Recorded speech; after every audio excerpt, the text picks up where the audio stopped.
Yes, I am unashamedly sick of Red Bull winning every single race, except of course the one where Sainz managed to give us all some false hope in a Ferrari.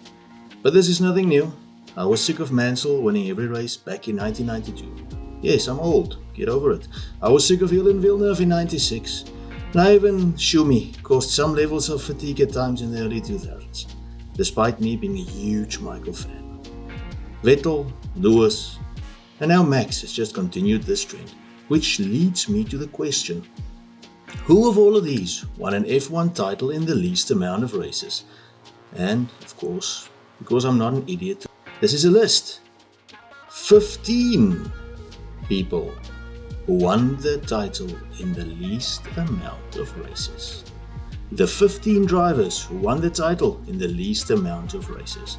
A lot of these are tied, so technically this list is 15 drivers or seasons, but it's only a top 6 because a lot of them are tied.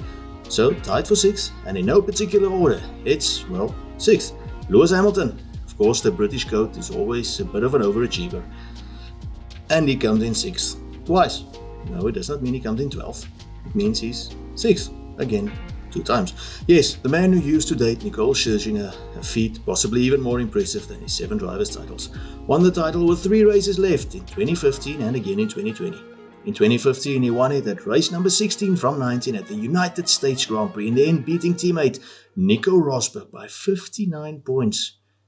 I would kindly remind you that, of course, in 2016, Nico would beat Lewis in equal machinery, and that Lewis will always be reminded of this because Nico will never stop reminding the whole world of this feat.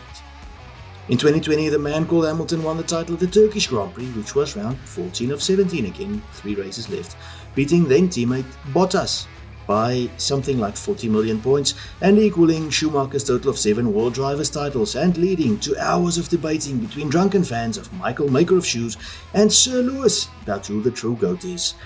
It probably is Juan Manuel Fangio, but enjoy debating Senna, Max, Lewis, Michael fans, because truly, except being keyboard warriors, there aren't many ways of really deciding this.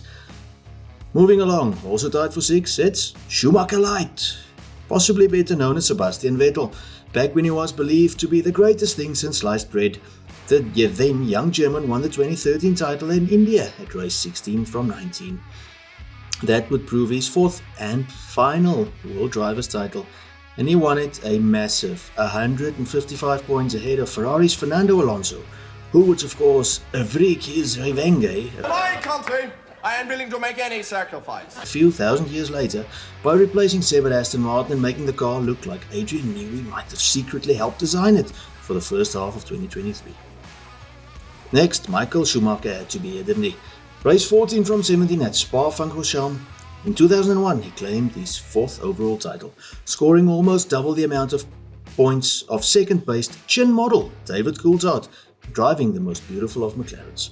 Also tied for 6, Mr. Jack Brabham, legendary driver that somehow managed to win the driver's title driving for his own team. An incredible feat that would be tough to match unless some kid called Andretti can do something in the next few years. Still 6, yes, it's a big ass tie for 6, okay, don't blame me, I don't write history, I'm only reading it to you, and I don't have a flippin' DeLorean hidden in the attic, so I can't go back and change anything. But anyway, still tied for 6, it's the awesome Austrian Niki Lauda. Back in 1977, Niki won the title at race 14 from 17 in his Ferrari's home race in Italy. Having been dramatically burned and almost killed in 1976 in a fireball crash, Niki came back in 77 and just plain way took the title from Mr. Badass himself, James Hunt. South African and future Ferrari world champion Jody Scheckter would finish 2nd behind Lauda. No prizes for guessing that we're still tied for 6th. Another double entrant is the legendary Scott. I would of course say Great Scott, but let's face it, when a nation is known for their dress wearing, fighting, booze making, throwing of huge pieces of wood and continued wars against the then greatest empire in the world, yes, the British Empire, then it's safe to say that most Scots are probably great. It's Jackie Stewart.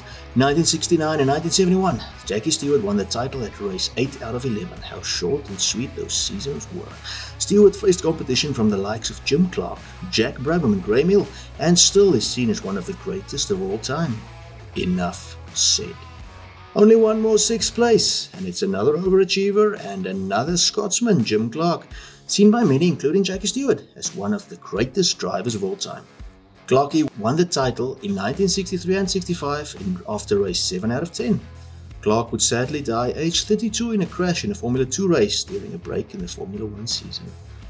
On to second, and it's a 4-way tie.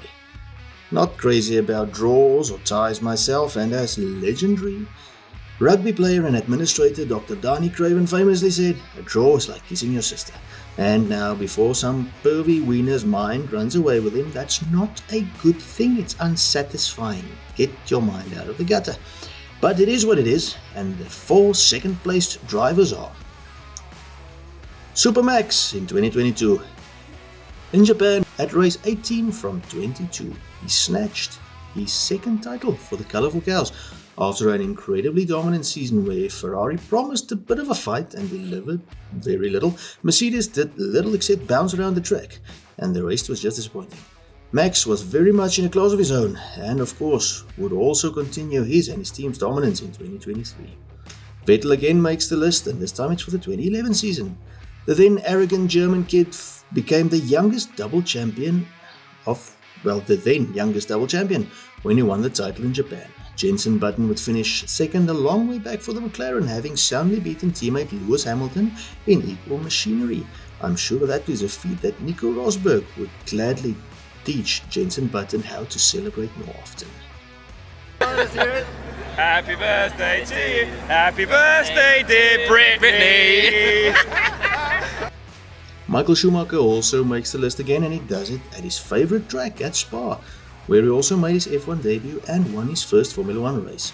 He won the title at race 14 from 18 in 2004, when it was still possible for mere human designers to beat Adrian Newey's cars. I firmly believe that Newey should head up any new version of Marvel's Avengers, as he is certainly superhuman. The final 2nd place racer is the Mustache, Nigel Mansell. In 1991, he was seen as, according to Nelson Piquet, a fast idiot. Mansell was the guy that pushed his car over the finish line, that was destroyed by Prost at Ferrari, and was beaten by his own bad luck and bad choices in every title fight he had ever been in. Then came 1992. Williams was untouchable, and so was Mansell, and the mighty Mustache won the first 5 races of the season. He finished the season at race 12 of 16 at Spa once again, winning the title by accumulating almost double the amount of points as teammate Patrese before buggering off to win the IndyCar Series in the good old US of A the next season. Schumacher would finish 3rd and Ayrton Senna 4th. So that leaves number 1. The driver who won the title with the most races left in the season is, well, no surprises here, Michael Schumacher in 2002. The German won it in Germany in race 12 of 17. Meaning that almost a third of the season was still left after he had won the title. Non-Ferrari fans hated the dominance of the Ferraris, and the little horsies probably still dream of those days. Of course, those days are gone now, and now it's the turn of the Colorful Cows to dominate. Max Verstappen can win the title in Qatar on the 8th of October of 2023, which would be round 18 of 23. Which means there would be 5 races left in the season, meaning that he could become the record holder as well. Even though it's a 22 race season and not a 17 race season like Schumacher had. Hope you enjoyed our list. Please think about subscribing and sharing the video, and check out the channel. We have some decent playlists and new content coming out weekly. God bless and goodbye.